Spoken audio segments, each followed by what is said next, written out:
And now I'd like to call upon stage Mr. Aniruddha Mahale. Aniruddha joins us from Mumbai this morning, and Aniruddha is the author of a very interesting book which is called D. It's just called D. And you know, Aniruddha is very secretive about the plot. He continues to deny that this is not a story. It's got words, it's got chapters, it's got a certain theme running into it. But Aniruddha says it's not a story, it's something else, and you really have to read it to find out more. But we'll hope to get some answers out from Aniruddha, and hopefully he'll shed some light about the plot of D. So Aniruddha, how would you explain D to your intended readers? Once people start buying the book. Yeah? It's not possible to do that once people start buying the book. So, it's on. Okay. Anyway, D began as a blog entry 3 years ago. I think a major part of growing up in your 20s involves asking yourself a lot of questions. Okay, like what am I going to do in the next 5 years? Should I eat McDonald's or KFC? Am I looking fat today? Like, will I ever find the love of my life? Okay, these are questions that you ask, and the thing is, you never find somebody who answers them. So, most often what happens is, the person who's outside is obviously louder than I am, so I'm not going to help them. So, most often what happens is that you start asking these questions to yourself, and I need to pick it up and hold it closer to my face. Yeah. I've never done this before. Yeah, we can hear you fine. So, I'm assuming everybody knows Calvin and Hobbes here, right? Okay, you can just nod and acknowledge Calvin and Hobbes so that I don't look stupid anymore. Yeah, I know Calvin and Hobbes. It's one of my favorite cartoons. Thank you so much. This is not embarrassing now. So, D began as a series of conversations between the author and a fictional personification of destiny. It involves growing up, it's a coming of age novel actually. It involves all these insecurities that you deal with when you're in your 20s. Yeah. And it talks about love, it talks about life, it talks about aspirations. It talks about what do you want to do with your life. Do you want to be at that point when you want to be there at?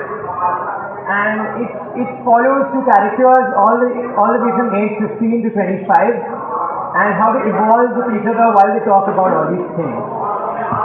Okay, I have a lot of other things planned out, but I think I'm just suffering from a major bout of stage fright. So I can't think of anything else to say that might seem intelligent enough right now. I do have some questions for you though. Okay. And thank you so much, Aniruddha, for sharing the basic plotline. Now, these two characters, do they fall in love with each other over time? It's not a love story. It's not. The point for me is the actual form of love, or the main important bit of love is the platonic kind. It's in case anything that can survive a large period of time without turning into something romantic or even something sexual. I think that's a job half done in itself.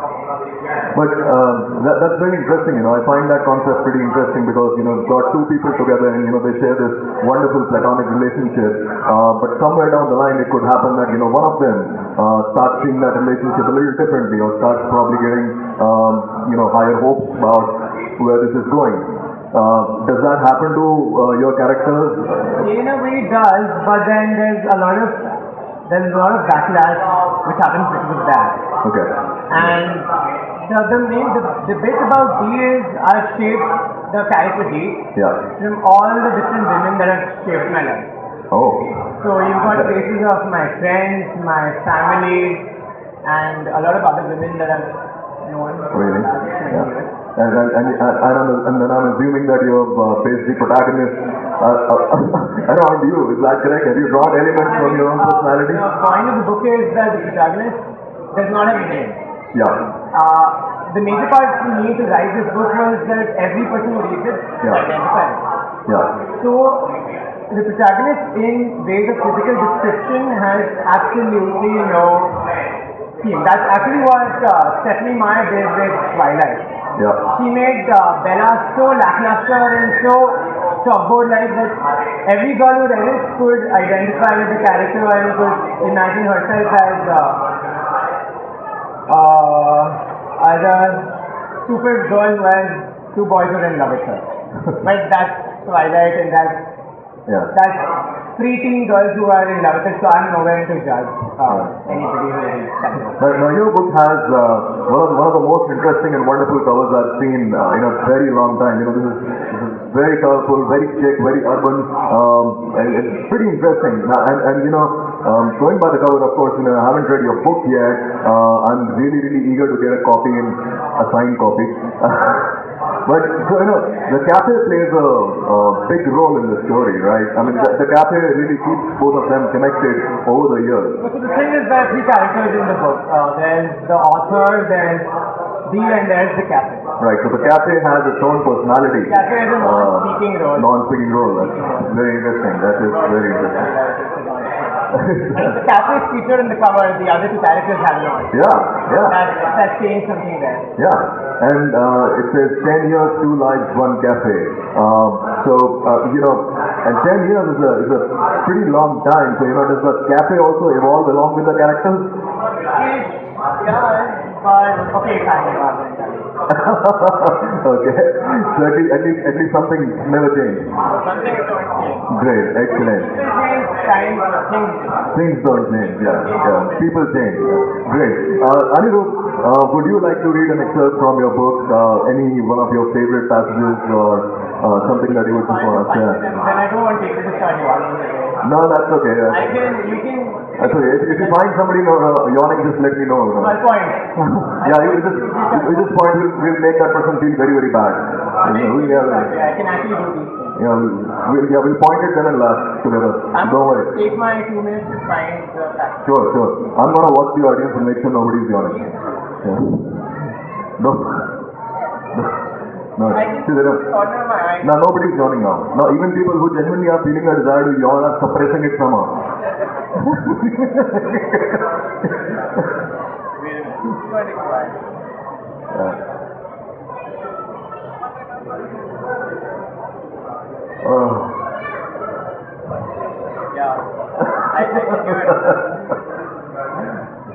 I'm just kidding. It's okay. Take your time.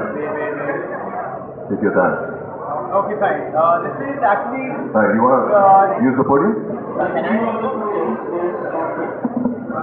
Okay, so this is actually the shortest chapter. It's only a page long, so I won't take a lot of your time. So the book kind of follows these two characters, A and D, over 10 years of life, and somewhere in the middle they kind of reach a level of comfort with each other. So this kind of follows that day. We lay on our backs, our resolutions long forgotten, staring at the wistful clouds above. The grass freshly mown was sickly sweet. If there ever was a time for contentment, now would have been it. 100 eyes stared, but it didn't matter simply because we couldn't see them. How we wound up on the ground like that, I don't remember, not that it was important to begin with. It was the 2nd of January. Today was the second day of the rest of my life. Do you ever think that we are in a book? She asked me, out of the blue, while we played picture book with the clouds above. No, do you? I asked. I live it. That's why I'm such a novelty. She replied, while I patted off all the grass with my sleeve. You're terribly funny, I giggled aloud. Just when I'm in my words, she said. Everyone has a story. It just depends on how well you narrate yours. That explained the first-person narrative. You know, long after I'm gone, future generations will be held spellbound by this thrilling saga of my life. Even as I am today, I voiced, ending my swirl with a dramatic crash. Did we really live out an already scripted life, where everything happens chapter by chapter, beginning to end? Like a storybook, stranger than fiction, but yet as boring as a biography. And at the end of the day, wouldn't you rather write your own book than be a side character in somebody else's? The answer wasn't an easy one, just like the question. It needn't be a page turner, but the most we could do was try to find a happy ending. And hopefully, that's what this would be.